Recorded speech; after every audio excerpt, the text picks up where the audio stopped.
Hey guys, Board Prepper here, or David aka Board Prepper. I want to show you guys how I mounted my inverters. Now I took and drilled.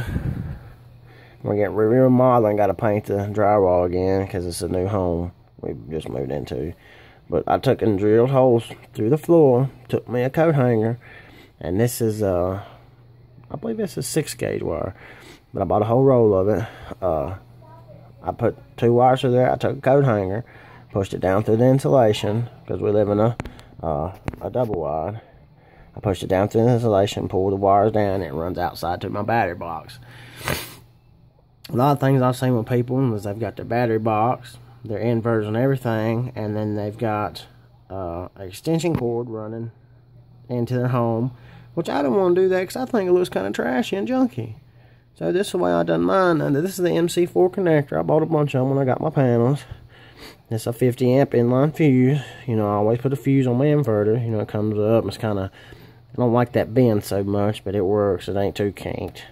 But I went and bought a bunch of copper wires or copper connectors and done it like that, you know.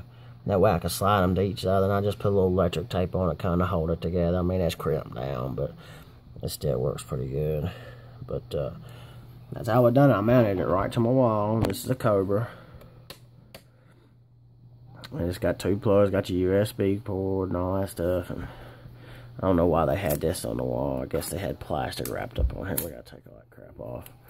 But anyway, that's how I done it, guys. I mounted it straight to the wall, put 2 screws in it. This thing's got a fan on it, and it don't get hot. Which this is only a 800 watts, so I'm just running maybe couple lamps and maybe a fan or anything, so I'm not pulling a lot of juice through it. But I've got one of these mounted in my room and my kids' room and my living room. I've got a big one in my living room, a 5,000 watt Cobra, and I'll do another video on that and show you how I got that set up. But that's how I done it. I run my wires through the floor and mounted my inverter right to the wall where the sheetrock is, which, like I said, I was worried about this getting hot on the sheetrock, but you know, it's only 800 watts, and I'm only running a light or 2 off of it, so it's not pulling that much juice to get hot. If it was going to be my big one that I've got mounted in my living room, where I run an actual 65-inch plasma off of, and sometimes we run the AC and fans, and of course we charge all our phones and laptops and computers and stuff like that. But let me get my hand out of the way. But that's how I done. I mounted straight. But now a lot of people, they have it mounted flat, like flat against something where they can plug straight into it, which I wanted mine plugged right beside the wall outlet. Like I said, we're remodeling, so I've got to redo a lot of stuff. But that's how I done mine, guys. You know, I just don't like the idea of having my inverter outside and then an extension cord run through the house, which I think looks kind of junky. But you know, somebody can go out there and cut your inverter or cut your line back and steal your power when you ain't looking at night. But you know, I've never had no problem blowing that 50 amp right there. And on my big one, I've got a 150 amp breaker on it because it pulls all the power.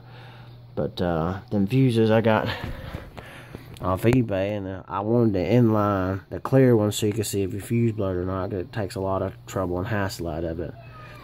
But that's how I got mine mounted, guys. If y'all got any comments or questions, or you know, hey David, you shouldn't be doing it like that, or something like that. You know, anything, I'll talk to anybody. You know, you give me a comment, I'm gonna take it, and you know, I'm gonna think about it and see if it, it makes sense to me. Of course, you know, to each its own. So, but that's how I got it hooked up, guys. And like I said, they all got the USBs on them. It's got the on-off switch, and I got my batteries unhooked right now because I'm redoing some wiring, so it's not on. But I got that thing brand new, man, off eBay for 40 bucks. That's a 1600 watt, runs 32-inch TV in my bedroom and a couple lamps and a fan or whatever. You know, you just got to, whatever panels you got, whatever batteries you got got to know what you can run. You drain your system, you know, you can't use it. Cloudy days, you can't use it. But I've got a wind turbine too, so it really helps out. But guys, tell me what you think, how I got that done. And let me know what's going on. Then subscribe and comment, give me a thumbs up, and you know, if you if you want to talk junk about it and say, hey, you shouldn't do that, I'll listen to you. You know, I'll carry on a conversation with you. So this is Board Prepper Signing off, guys. Y'all have a great day.